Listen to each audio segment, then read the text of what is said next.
सुप्रभात साथियों, मैं कुंदन कुमार स्वागत करता हूं डीसी यानी डेली करंट अफेयर्स एनालिसिस के इस शानदार सेशन में। दोस्तों आज के सेशन में आप उन चुनिंदा प्रश्नों का संग्रह देखिएगा जो आगामी आपकी किसी भी परीक्षा के दृष्टिकोण से बेहद ही रामबाण साबित होने वाली है। साथ ही साथ हर एक क्वेश्चन के साथ आपको स्टैटिस्टिक्स जीके कुछ महत्वपूर्ण और करंट अफेयर्स भी कराए जाएंगे जो पिछले क्लास में या पिछले साल आपने उसको पढ़ लिया है। तो आपको देखते चलना है, आंकते चलना है। जैसे यहाँ आपको दिखा रहा हूँ, जैसे ये आपसे दोस्तों ये क्वेश्चन पूछा गया, उसके बाद ये महत्वपूर्ण दिवस पूछा जाएगा। इसमें आपको आंकना है कि आपकी तैयारी की लेवल क्या है, यानी आपको इन सारे प्रश्नों का उत्तर आप दे पाते हैं कि नहीं दे पाते हैं। फिर आइए अगले पेज पर भी आप देखिएगा, जैसे ये रहा कुछ इतिहास से संबंधित क्वेश्चन यहाँ पे पूछा जाएगा जिसको मेरे आंसर देने से पहले आपको आंसर दे देना है ताकि ये पता चल सके कि आपकी तैयारी की लेवल कितनी है। आप अपना आकलन खुद कर सकते हैं और आप अपना उत्तर अपना आंसर यानी आप कितने प्रश्नों का सही उत्तर दे रहे हैं इसको आप मेरे कमेंट सेक्शन के जरिए आप दे सकते हैं। अगले दिन मैं आपका नाम यहाँ पे और आईडी सहित आपको यहाँ पे मैं लगाऊंगा। तो चलिए दोस्तों शुरू करते हैं, आगाज करते हैं, श्री गणेश करते हैं आज के शानदार जानदार सेशन का एक शानदार मोटिवेशनल कोटेशन के साथ। दोस्तों अकड़, ये शब्द यहाँ पे लिखा हुआ है क्या लिखा हुआ है? अकड़। इस शब्द में कोई मात्रा नहीं है, ध्यान से देखिएगा। सो दोस्तों इस शब्द में कोई मात्रा नहीं है, लेकिन फिर भी अलग अलग मात्रा में सबके पास है। किसी के पास पैसा का अकड़ है, किसी के पास सुंदरता का अकड़ है, किसी के पास गरीबी का अकड़ है, किसी के पास अमीरी का अकड़ है। दोस्तों किसी टीचर्स के पास अपने बच्चों का अकड़ है, किसी टीचर्स के पास बहुत सारे अकड़ है। यानी इस दुनिया में हर एक के पास अकड़ शब्द यानी ये अकड़ नामक शब्द हर एक के पास क्या है दोस्तों? विद्यमान है दोस्तों। तो आप इस अकड़ वाली दुनिया से बाहर निकलिए और इस समाज को सुदृढ़ सुंदर बनाने में अपना योगदान दीजिए। दोस्तों आइए, कल वीडियो में आपसे क्वेश्चन पूछा गया था दोस्तों कि हाल ही में रेलवे स्टेशन पर सौर ऊर्जा स्थापित करने में कौन सा राज्य शीर्ष पर रहा है? तो दोस्तों रेलवे स्टेशन पर सौर ऊर्जा स्थापित करने में आपका राजस्थान राज्य शीर्ष पर रहा है। अब आते हैं आज के सवाल पर, और आज का सवाल आपके सामने पहला क्वेश्चन आ रहा है कि यूनेस्को ने रवांडा नरसंहार पर चिंतन दिवस कब मनाया है? यूनेस्को के द्वारा दोस्तों रवांडा में जो नरसंहार हुआ था 1994 ईस्वी में दोस्तों, जहाँ के राष्ट्रपति थे हब्यारिमाना की हत्या के बाद 100 दिनों में दोस्तों लगभग 8 लोग से अधिक लोग इसमें मारे गए थे। उस नरसंहार के प्रति चिंतन करने के लिए यूनेस्को के द्वारा हर एक साल 7 अप्रैल को दोस्तों, कब दोस्तों? हर एक साल 7 अप्रैल को हम लोग रवांडा नरसंहार पर चिंतन दिवस के रूप में सेलिब्रेट करते हैं। बड़ा ही मार्मिक चीज़ है दोस्तों। ये 1994 में नरसंहार हुआ था दोस्तों, और 7 अप्रैल इसकी शुरुआत कब हुई थी, यानी यूनेस्को ने इस पर कब से शुरुआत करने की बात की? तो अगर इसकी हम शुरुआत की बात कर दें, अगर इसकी बात करें तो ये 2003 ईस्वी में इसकी शुरुआत हुई थी। ये नरसंहार कब हुआ था? तो 1994 ईस्वी में ये नरसंहार हुआ था दोस्तों। अब आते हैं कुछ महत्वपूर्ण दिवस। क्या दोस्तों? कुछ महत्वपूर्ण दिवस है जो देखना है कि आपके तैयारी का लेवल क्या है, यानी आप कितना तैयार हैं इस क्वेश्चन को बताने के लिए, इस क्वेश्चन के आंसर देने के लिए। तो चलिए मेरे साथ, मेरे जवाब देने से पहले आपका जवाब आना चाहिए। अंतर्राष्ट्रीय शांति दिवस कब मनाया जाता है? अंतर्राष्ट्रीय शांति दिवस कब मनाया जाता है दोस्तों? तो 21 सितंबर को मनाया जाता है। 21 सितंबर को अंतर्राष्ट्रीय शांति दिवस के रूप में मनाते हैं। बात आ रही है 2 नंबर में राष्ट्रीय हिंदी दिवस। क्या दोस्तों? राष्ट्रीय हिंदी दिवस अक्सर परीक्षा में पूछा जाता है। 14 सितंबर को हम लोग राष्ट्रीय हिंदी दिवस के रूप में सेलिब्रेट करते हैं। राष्ट्रीय खेल दिवस दोस्तों ये 29 अगस्त को, कब? 29 अगस्त को जो हॉकी के जादूगर थे मेजर ध्यानचंद जी, उनके जन्म दिवस के अवसर पर हम लोग राष्ट्रीय खेल दिवस के रूप में मनाते हैं। उसके बाद है अंतर्राष्ट्रीय अंतरिक्ष दिवस। क्या दोस्तों? अंतर्राष्ट्रीय अंतरिक्ष दिवस ये हम लोग 23 अगस्त को मनाते हैं। कब मनाते हैं? ये हम लोग 23 अगस्त को मनाते हैं अंतर्राष्ट्रीय अंतरिक्ष दिवस। उसके बाद विश्व अंगदान दिवस। क्या दोस्तों? विश्व अंगदान दिवस ये हम लोग 13 अप्रैल को मनाते हैं। कब मनाते हैं? 13 अप्रैल को हम लोग विश्व अंगदान दिवस के रूप में मनाते हैं। तो आप बताइए कि आप इनमें से यानी 1 2 3 4 5 इन 5 प्रश्नों में से कितने प्रश्नों का उत्तर सही दिए हैं, जरा कमेंट सेक्शन में बताइए। हम भी जाने कि कितना तैयारी आप लोग का चल रहा है। आते हैं अगले प्रश्न पर कि हाल ही में किस राज्य के मिताथल से तिगराना तक, किस राज्य के मिताथल से तिगराना तक मिथातल से तिगराना तक के हड़प्पा स्थलों को संरक्षित घोषित किया गया है। तो किस राज्य में दोस्तों? हरियाणा, गुजरात, राजस्थान। किस राज्य में? हरियाणा, गुजरात, राजस्थान की पंजाब। इनमें से दोस्तों हरियाणा राज्य के, कहाँ दोस्तों? हरियाणा राज्य के, हरियाणा के भिवानी जिले में 4400 वर्ष पुराने मिथाल और तिगराना हड़प्पा स्थलों को कृषि क्षति को रोकने के लिए 1964 अधिनियम के तहत इसको क्या किया गया है? संरक्षित किया गया है। इस क्वेश्चन का उत्तर हो जाएगा हरियाणा। अब अगला पेज जो आ रहा है आपके सामने दोस्तों, वो इतिहास से ही संबंधित पेज है। देखना है क्या आपकी तैयारी का लेवल है। पहला क्वेश्चन कह रहा है भारतीय पुरातत्व पर्यवेक्षण का गठन किसने किया था? भारतीय पुरातत्व पर्यवेक्षण का गठन किसने किया था? तो अलेक्जेंडर कनिंघम ने। क्या किसने किया था दोस्तों? अलेक्जेंडर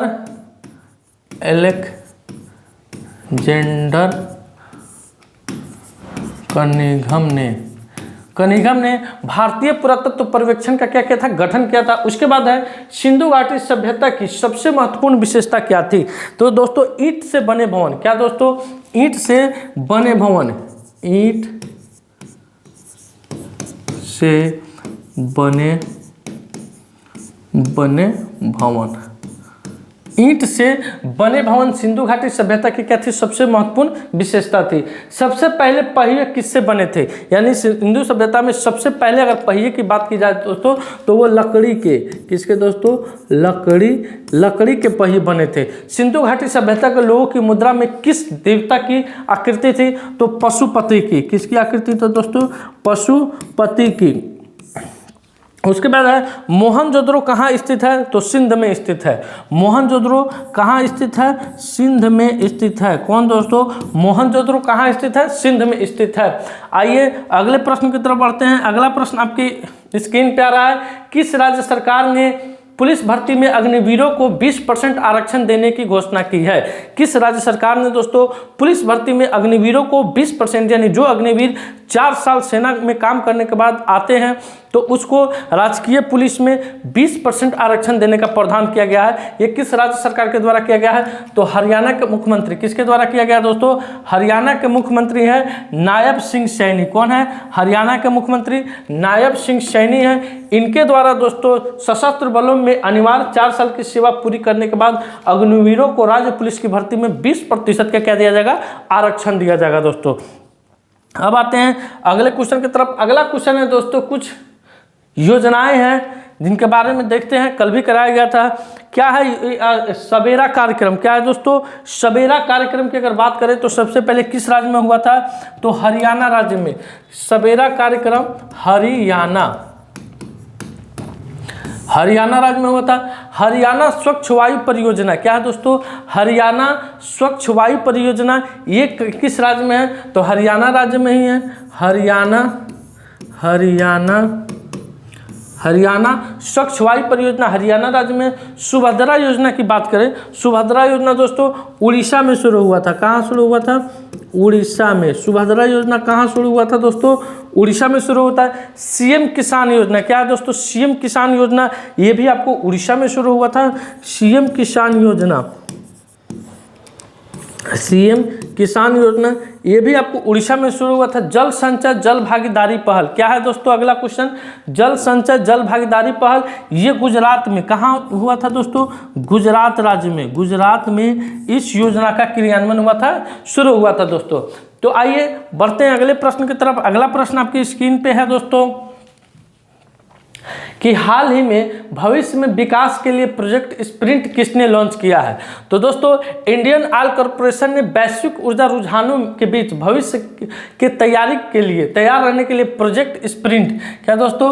प्रोजेक्ट स्प्रिंट का अनावरण किया है। यह परियोजना मुख्य व्यवसाय, लागत अनुकूल, ग्राहक केंद्रित और तकनीकी के एकीकरण करने पर केंद्रित है। इसका मुख्य उद्देश्य क्या होगा दोस्तों? इसके उद्देश्य की बात करें तो जीवाश्म ईंधन से बदलाव की तैयारी करते हुए मुख्य शक्तियों को संतुलित करना। इसका उद्देश्य क्या है दोस्तों? जीवाश्म ईंधन से क्या है दोस्तों? जीवाश्म ईंधन से बदलाव की तैयारी करते हुए मुख्य शक्तियों को संतुलित करना इसका है। तो इस क्वेश्चन का उत्तर हो जाएगा option number 1 Indian oil corporation. क्या हो जाएगा दोस्तों? Indian oil corporation. अब आते हैं अगले प्रश्न की तरफ। अगला प्रश्न आपके स्क्रीन पे आ रहा है कि नेशनल एल्युमिनियम कंपनी, यानी इसमें है दोस्तों महानवरत्न कंपनियां है। कल भी आपको कराया गया था 4 प्रश्न, आज भी कराया जा रहा है। और ये जब जिस दिन फाइनल हो जाएगा दोस्तों, इसको एक पेज पर लाके आपको पीडीएफ के तौर पे इसको यूट्यूब पर हमारे चैनल भविष्य निर्माण शिक्षण संस्थान पर पोस्ट कर दिया जाएगा, वहाँ से आप इसको देख सकते हैं। क्या है? National aluminium company NALCO, NALCO, इसकी स्थापना की बात की जाए तो कब हुई थी, और मुख्यालय की तो 7 जनवरी 1981 ईस्वी को। कब इसकी स्थापना हुई थी दोस्तों? अगर स्थापना की हम बात कर लें तो 7 जनवरी 1981 ईस्वी में कहाँ हुई थी? इसका मुख्यालय कहाँ? तो भुवनेश्वर में। कहाँ हुई थी दोस्तों? भुवनेश्वर, जो कि उड़ीसा में पड़ता है। भुवनेश्वर में हुई थी दोस्तों। उसके बाद है राष्ट्रीय खनिज विकास निगम NMDC। क्या है दोस्तों? राष्ट्रीय खनिज विकास निगम NMDC। इसकी स्थापना 1958 में हैदराबाद में हुई थी। अगर इसकी स्थापना की बात की जाए तो हैदराबाद में। कहाँ दोस्तों? हैदराबाद में। कहाँ? हैदराबाद में, सॉरी, मुख्यालय हैदराबाद में। स्थापना की बात की जाए तो 1958 ईस्वी में। स्थापना की बात करें तो 1958 ईस्वी में इसकी स्थापना हुई थी। मुख्यालय इसका कहाँ है? हैदराबाद में है। हैदराबाद में है। उसके बाद बात करते हैं नवेली लिग्नाइट कॉर्पोरेशन NLCC। इसकी स्थापना 1956 ईस्वी में। इसकी स्थापना कब हुई थी दोस्तों? 1956 ईस्वी में हुई थी, चेन्नई में हुई थी। कहाँ हुई थी? 1956 में चेन्नई में हुई थी। उसके बाद ऑयल इंडिया लिमिटेड। क्या है दोस्तों? Oil India limited. क्या है? ऑयल इंडिया लिमिटेड 18 फरवरी 1959 ईस्वी। कब दोस्तों? 18 फरवरी 1959 ईस्वी। क्या है दोस्तों? 18 फरवरी 1959 ईस्वी को नोएडा में इसकी स्थापना हुई थी। कहाँ हुई थी? नोएडा। इसका मुख्यालय की अगर बात कर लें हम लोग तो नोएडा इसका मुख्यालय है दोस्तों। उसके बाद है भारतीय कंटेनर निगम लिमिटेड CCIL। इसकी स्थापना 1988 ईस्वी में। यह रेल मंत्रालय के अधीन रहता है। इसकी स्थापना 1988 ईस्वी में हुई थी और यह रेल मंत्रालय के रेल मंत्रालय के अधीन में काम करता है। रेल मंत्रालय के अधीन में यह काम करता है दोस्तों। अब आते हैं अगले प्रश्न की तरफ। अगला प्रश्न आपकी स्क्रीन पे आ रहा है दोस्तों कि हाल ही में सिफत कौर समरा ने ISSF शूटिंग वर्ल्ड कप में कौन सा पदक जीता है? तो दोस्तों भारतीय निशानेबाज सिफत कौर समरा ने महिलाओं की 50 मीटर राइफल में 3 पोजीशन फाइनल में शानदार प्रदर्शन करते हुए ISSF वर्ल्ड कप में अपना पहला व्यक्तिगत स्वर्ण पदक जीता है। तो इस क्वेश्चन का उत्तर हो जाएगा ऑप्शन नंबर 1 स्वर्ण पदक। अब आइए अगले पेज की तरफ बढ़ते हैं। अगला पेज आपकी स्क्रीन पे आ रहा है। COP30 से पहले वैश्विक जलवायु परिषद का प्रस्ताव किस देश ने रखा है? तो दोस्तों COP30 से पहले वैश्विक जलवायु परिषद का प्रस्ताव ब्राजील ने रखा है। किस देश ने रखा है? ब्राजील ने रखा है दोस्तों। अब ब्राजील, तो आइए ब्राजील के बारे में कुछ ऑनलाइनर है यहाँ पे आपको बताते हैं।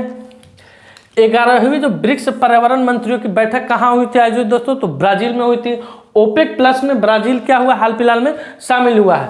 फीफा फुटबॉल में महिला विश्व कप 2027 के प्ले ऑफ टूर्नामेंट का आयोजन ब्राजील में किया गया। ब्राजील के सुप्रीम कोर्ट ने सोशल मीडिया प्लेटफॉर्म पर X को क्या कर दिया है? निलंबित कर दिया है। भारत ने ब्राजील को G20 की अध्यक्षता सौंपी है। यानी 2024 का जो G20 हुआ था वह भारत में हुआ था, उसकी अध्यक्षता किसको सौंप दी गई है? तो ब्राजील को सौंप दी गई है। वीजा द्वारा Brazil K fintech platform Pismo को $1 अरब में खरीदने की घोषणा की गई है। ब्राजील अंतर्राष्ट्रीय सौर गठबंधन का पूर्ण सदस्य बना है और ब्राजील के लैंडस्केप गार्डन सिटियों का बर्ल मार्स को यूनेस्को के विश्व धरोहर स्थल का दर्जा प्राप्त हुआ है दोस्तों। अब आते हैं अगले प्रश्न की तरफ। अगला प्रश्न आपके स्क्रीन पे आ रहा है कि हाल ही में फ्रेंड डाल्टन सैंड आर्ट जीतने वाले पहले भारतीय कौन बने हैं? तो दोस्तों प्रसिद्ध भारतीय सैंड आर्टिस्ट सुधीर पटनायक है, जिन्हें सैंड आर्ट में अपने उत्कृष्ट योगदान के लिए प्रतिष्ठित फ्रेंड डाल्टन सैंड मास्टर पुरस्कार प्राप्त करने वाले पहले भारतीय बने हैं। यह पुरस्कार इंग्लैंड के डोरसेट सैंडवर्ड 2025 अंतर्राष्ट्रीय सैंड आर्ट महोत्सव के दौरान प्रदान किया था। पद्मश्री से सम्मानित सुदर्शन पटनायक भारत के उड़ीसा से निवास करते हैं दोस्तों। कहाँ से निवास करते हैं? भारत के उड़ीसा से निवास करते हैं। और ये रेत से दोस्तों सुंदर सुंदर क्या बनाते हैं? तस्वीरें बनाते हैं। ऑप्शन नंबर 1 इसका उत्तर हो जाएगा सुदर्शन पटनायक। अब आते हैं अगले प्रश्न की तरफ। अगला प्रश्न है दोस्तों प्रमुख योजनाएं एवं संबंधित राज्य, यानी ई लाडली योजना। क्या है दोस्तों? ई लाडली योजना किस राज्य ने जारी किया था? तो मध्य प्रदेश यानी एमपी इसका उत्तर हो जाएगा। सुबोधम परियोजना क्या है दोस्तों? सुबोधम परियोजना केरल। सुबोधम परियोजना किस राज्य सरकार ने शुरू किया था? तो केरल राज्य सरकार ने शुरू किया था। आहार योजना क्या है आपके सामने? आहार योजना उड़ीसा। आहार योजना दोस्तों उड़ीसा गवर्नमेंट ने, आहार योजना उड़ीसा गवर्नमेंट ने चालू किया था। पे एंड प्ले योजना क्या है? पे एंड प्ले योजना दिल्ली। पे एंड प्ले योजना किस राज्य ने शुरू किया था? दिल्ली ने। अब है अमृत योजना। क्या है दोस्तों? अमृत योजना गुजरात। अमृत योजना गुजरात। अनुकूल गृह योजना क्या है दोस्तों? अनुकूल गृह योजना हरियाणा गवर्नमेंट ने शुरू किया था। अनुकूल गृह योजना हरियाणा गवर्नमेंट ने चालू किया था। अनुकूल गृह योजना हरियाणा गवर्नमेंट ने चालू किया था। अब आइए अगले प्रश्न की तरफ। अगला प्रश्न आपके स्क्रीन पे आ रहा है कि जम्मू कश्मीर और लद्दाख उच्च न्यायालय का मुख्य न्यायाधीश किसे नियुक्त किया गया है? तो दोस्तों अभी सुप्रीम कोर्ट ने जम्मू कश्मीर और लद्दाख उच्च न्यायालय के मुख्य न्यायाधीश के रूप में न्यायमूर्ति अरुण पल्ली को, किसे दोस्तों? न्यायमूर्ति अरुण पल्ली को की नियुक्ति की सिफारिश की है। यह सिफारिश तसी रबिस्तान की सेवानिवृत्ति से पहले आई है। अभी हाल फिलहाल में वहाँ के कौन है दोस्तों? तसी रबिस्तान है। अब वे सेवानिवृत्ति के बाद वहाँ के मुख्य न्यायाधीश कौन नियुक्त होंगे? तो अरुण पल्ली होंगे दोस्तों।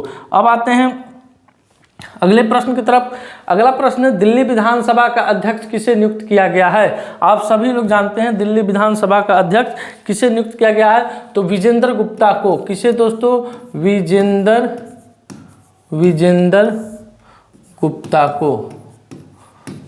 गुप्ता को दिल्ली विधानसभा का अध्यक्ष नियुक्त किया गया है। अमेरिकी जांच एजेंसी FBI के निदेशक कौन बने हैं? तो भारतीय मूल के हैं दोस्तों काश पटेल। कौन है? काश पटेल जो कि भारतीय मूल के हैं दोस्तों। इन्हें दोस्तों अमेरिकी जांच एजेंसी FBI का निदेशक नियुक्त किया गया है। प्राणी मित्र राष्ट्रीय पुरस्कार से किसे सम्मानित किया गया है? प्राणी मित्र राष्ट्रीय पुरस्कार से अनंत अंबानी को। किसे दोस्तों? अनंत अंबानी को। और ये पुरस्कार उनके गुजरात के जामनगर में जो भी घायल पशु पक्षी हैं दोस्तों उनके लिए एक अस्पताल बनाने के उपरांत किया गया है। एक राष्ट्र एक बंदरगाह का अनावरण किसने किया? तो सर्वानंद सोनेवाल।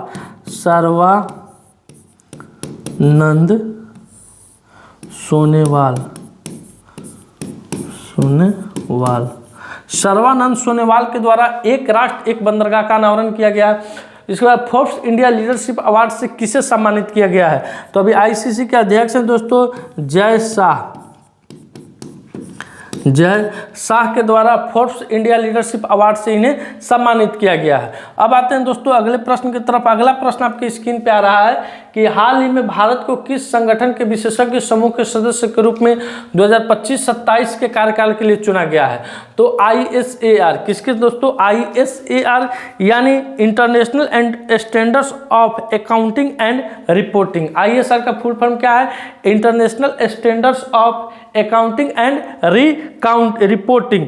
इसके कार्यकाल के रूप में किसे चुना गया है? तो अपने देश भारत को चुना गया है। कितने साल के लिए? 2 साल के लिए। भारत को 2025 से 27 के कार्यकाल के लिए संयुक्त राष्ट्र के अंतर सरकारी कार्यकारी समूह ISIR यानी अंतर्राष्ट्रीय लेखा और रिपोर्टिंग के विशेषज्ञों का सदस्य सर्वसम्मति से चुना गया है।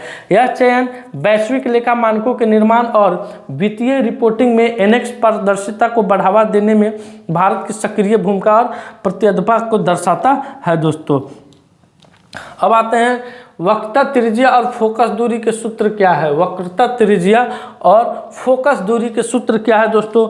तो वक्रता त्रिज्या और फोकस दूरी के सूत्र R = 2F होता है। क्या होता है? R = 2F। उसके बाद बुझे हुए चूने पर क्लोरीन की अभिक्रिया कराने से क्या प्राप्त होता है? तो ब्लीचिंग पाउडर। क्या प्राप्त होता है दोस्तों? ब्लीचिंग पाउडर क्या प्राप्त होता है? बुझे हुए चूने पर क्लोरीन की अभिक्रिया कराने से क्या प्राप्त होता है? ब्लीचिंग पाउडर होता है। पौधों में गैस विनिमय किसके कारण होता है? तो रंध्र के कारण। क्या किसके कारण होता है दोस्तों? रंध्र के कारण। पौधे में गैस विनिमय रंध्र के कारण होता है। खाना जल्दी पकाने के लिए उसमें क्या डाला जाता है? खाना को अगर जल्दी पकाना है तो सोडियम बाइकार्बोनेट। क्या डाला जाता है? Sodium bicarbonate.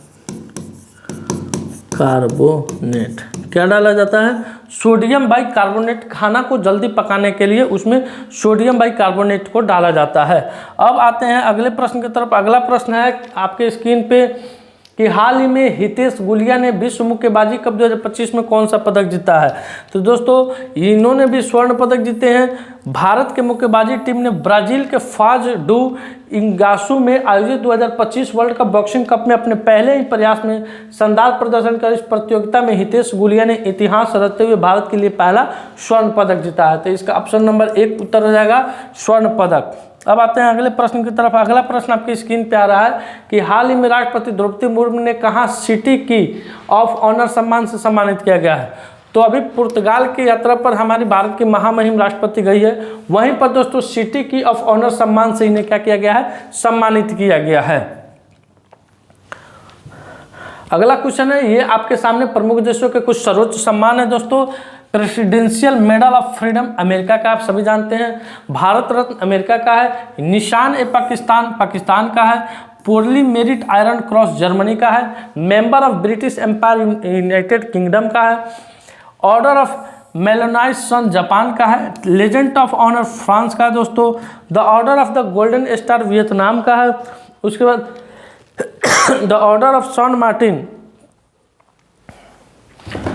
अर्जेंटीना का है। उसके बाद शाह अब्दुल अजीज पदक सऊदी अरब का है। मुबारक अल कबीर पदक कुवैत का है दोस्तों। ये प्रमुख देशों के उनके सर्वोच्च सम्मान हैं। अब आते हैं अगले प्रश्न की तरफ। अगला प्रश्न है आज के सवाल, हाल ही में जारी राजकोषीय स्वास्थ्य सूचकांक 2025 में बिहार किस स्थान पर रहा है? साथ ही साथ इस क्वेश्चन में आपको ये भी बताना है बिहार के अलावा प्रथम स्थान पर कौन सा राज्य है और द्वितीय स्थान पर तृतीय स्थान पर कौन सा राज्य है दोस्तों। आइए दोस्तों आज का सेशन मेरा यहीं समाप्त हुआ। वीडियो अच्छा लगे वीडियो को लाइक कीजिए, शेयर कीजिए, चैनल पर नए हैं तो चैनल को सब्सक्राइब कीजिए। मिलते हैं आपसे अगले वीडियो में, तब तक के लिए धन्यवाद। अपना ख्याल रखिएगा। भारत माता की जय।